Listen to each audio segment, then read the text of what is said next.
Matt Smith is with Florida Extension. And Matt, as we talk about this cold weather this weekend, what are you hearing in terms of impacts, not only from citrus, but some of the other crops that are in fields right now? Well, right now we are looking at potentially getting down in the mid to low 20s in the general Orlando area, and particularly the agricultural spots in the kind of northeast of Orlando, Lake County in particular. And when you start to get down that cold, you do really start to worry about the fruit crops that are still out in the field right now.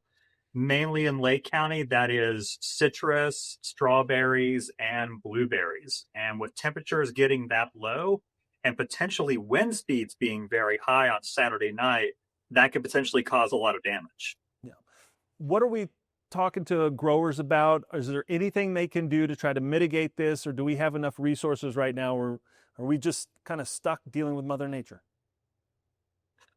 One of the things that our fruit crop producers are able to use to combat freeze is irrigation-based freeze protection. Essentially, you run sprinklers over the field, and the water freezing actually generates a little bit of heat.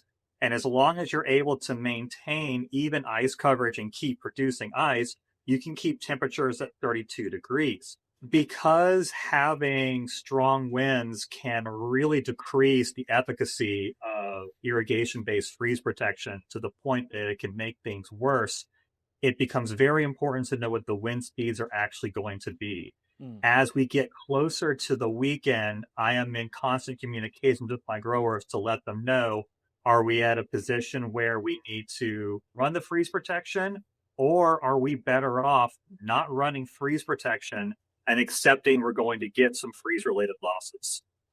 Matt, how serious, in your opinion, is this? You've been doing this a while. What's your take on where we sit right now? What I worry about is fruit loss and flower loss.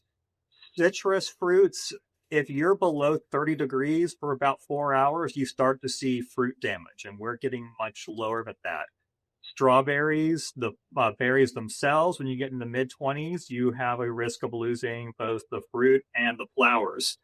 It does seem like it's a changing and developing situation. Obviously, we'll check back in with you after the weekend and see how things fared, but sure appreciate you giving us some insights here.